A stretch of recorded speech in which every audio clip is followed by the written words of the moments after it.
Hey everyone, it's a big day at Big Wins. I'm here with Sensi Graves. Sensi is a pro kiteboarder, an instructor, a writer, and founder of Sensi Graves Bikini. And more recently, she has teamed up with Armstrong and will be offering women's only foiling clinics this summer. I'm gonna repeat that because we've had so much demand for them. Women's only foiling clinics. But before you tune out, if you're a male, I want you to know we're gonna talk about some gear trends going on that may help significant others or daughters. For women, let's dive in a little bit first. I'd love for you to talk about what is bringing so many women into wing foiling. It seems unprecedented for a longtime windsurfer and somewhat kiter to see so many women flocking to the gorge and jumping aboard the wing. What is it about winging that's causing that movement? Number one, I'm super excited that there's more women on the water. I've competed in kiteboarding for over a decade, and oftentimes there's only one or two women out there. Yeah. So over the last few years, as winging has become more popular, super cool to see so many women out there. Number one, I think it's because it's less intimidating. You don't have all of the lines. Yeah. You don't have as much pull as with a kite. You can just let go of the wing, and so it feels a lot more accessible. Also, you can get in the water a lot more places. You don't have to have a wide area to launch. You can really get in the water a bunch of different easier locations instead of having someone to have you launch you or someone to make sure they're holding onto your bag while you're like putting the kite up for the first time. So it's just a lot easier, more accessible, and less intimidating. Just bring the scary factor down and you open it up to a lot more feminine energy. And on that note, it's really graceful. And so I think we see a lot of feminine flow with it, and that is inviting, welcoming, inclusive, and super empowering. Nice. So in regards to women getting into it and making it as easy of a learning curve as possible and the least perilous, from a gear perspective, what are some things that you think are really key? You've done some foiling clinics in Baja. You've seen a lot of women come in and learn this sport. Where are the misconceptions? Definitely number one, just start really slow and start really big, meaning you can go out without a foil on your board. And in fact, we recommend that. Starting on a big inflatable with a skeg on it, starting on something that is gonna provide a lot of volume so it's easy for you to stand up on. It's a lot better to go bigger in the beginning and take the struggle level down.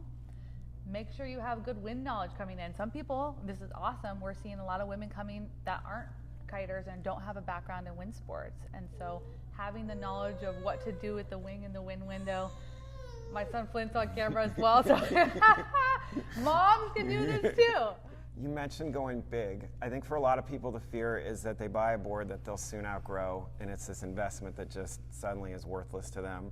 I mean, here we try to recommend people going to schools because then you can get on a big board and not necessarily have to buy it. Are there other shortcuts or paths that help? That's the recommendation that I would make as well. Honestly, you're going to spend less in lessons than you will on buying a giant board. That being said, the resale value on those big boards is great because people need them as they're getting into the sport. And so you can also loan them out to friends. You're going to get a lot of use out of a big board, but you aren't going to spend as much time on it as you think. So it's really that balance of making it as easy as possible in the beginning, taking a lesson, going to clinic, trying some bigger gear, and then when you want to really make the investment, getting something that's going to be a challenge. I mean, let's be honest, winging in general is a challenge. Yeah. It's not an easy sport to learn. I don't want you guys to be intimidated or scared, or not scared, but just discouraged because it takes a long time to get it, but it's doable for sure. Yeah, I feel like in the Gorge there are a lot of people who've been around wind sports for decades and perhaps have windsurfed a lot, and they say, oh, winging is easy, and yet to watch people come in that have no wind sport experience, no, don't even, that's not true. I even think with wind sports experience, it's not that easy because you're combining the foil with the wing, so it's like patting your head and rubbing your stomach at the same time, and you're like bobbing on a cork in the water, and it's just way different than any other board sport. We have a lot of back foot pressure, you need a lot of front foot pressure foiling, and so it feels really awkward. Also, I talk about it as like when you're going down a ski slope and you're like kind of like looking over the edge of the cliff, you got to commit to that drop. Yeah. That's what it feels like on the foils while you're committing to the drop by being really far on that front foot. So just give yourself a lot of time and grace. But the cool thing is you can just, once you take a couple lessons in the beginning and use that bigger gear, you can really go out with by yourself or with a friend and put as many hours on the water as you want to get the progression. Yeah. So now you mentioned going big. With foils, the there's a lot of numbers out there. It's kind of muddy. Yeah. For, say, 115, 125 pound individual getting into wing foiling, do you have like a certain size front wing kind of you'd want to steer toward or not go beyond? That's a great question. 1250 to 1550 is what I've been seeing a lot of success with for women in the beginning. It's not so bad. And we've been joined by a special guest here who wanted to make his presence known, and maybe duly so because he's been winging already. Yep. Explain a little bit here. So I like to joke that Flint, this is my son, he's 8 months old, he has more time on foil than most humans because I was winging with him while pregnant, up to about 7 months actually. And so I just went bigger on the volume of the board. That's why I love winging. It's not that hard on the body. Yeah. I was really comfortable with my skills. I was really confident. I'm not making a recommendation if you're pregnant to go, but I would just trusted my body and trusted myself and just took it really easy. And the falls were super, I wasn't falling. I wasn't crashing. So it was just in flow with him. So yeah, he's Nice. here now. We're going to get him back on foil soon. But thanks for joining us, Flint.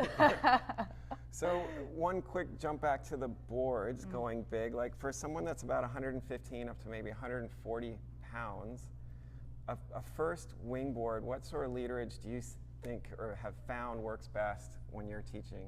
110 to 125, that's usually what we're putting students on. There is a certain point, like a 150 is just going to be too big, so that's a big boat to maneuver around. So in the beginning, we're teaching women to stay on their knees, to pull the wing back in the wind window and really knee right upwind and get comfortable with the power, get comfortable moving across the water. And so you do want something that is going to be not just like a massive tanker ship in the water. So about 120 to 125 is about the max. Gotcha. So moving on to wings, we talked about the foils a little, talked about the boards. Wing sizes for women, maybe here in the Gorge, like what is your biggest wing that you ride? 4.5? Inflatable wing, yeah. 4.5? Yeah. Okay. And do you feel like there's much need for bigger than that, or? Not here in the Gorge, and that's one reason I actually love the XPSs because they actually ride really powerfully. Yeah. And so I can ride a half size to even a whole size smaller than normal. I don't like something that is going to hit the wingtip on the water a lot, so I prefer a little bit smaller wing. The max I'll probably ride here is a 5 meter. I have a 2.5 as my smallest and a 5 as my biggest. And the biggest wing I've ever tried is maybe a 6. Okay. So. But for here, 4.5, that's enough. The XPSs are powerful. That'll do the job. Perfect. The wing I'm on the most is probably a 3 meter. Great. So let's talk about these clinics because we've been getting a lot of calls for them.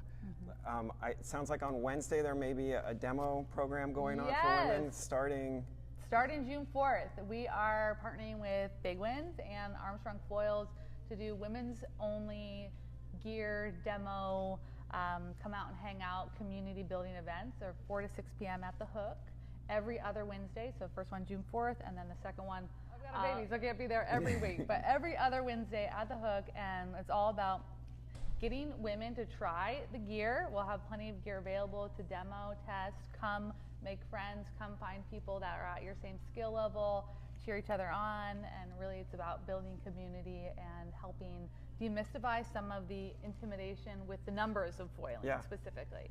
And then regarding full-blown clinics, like they're 2-day clinics that are coming up, and the dates for those are?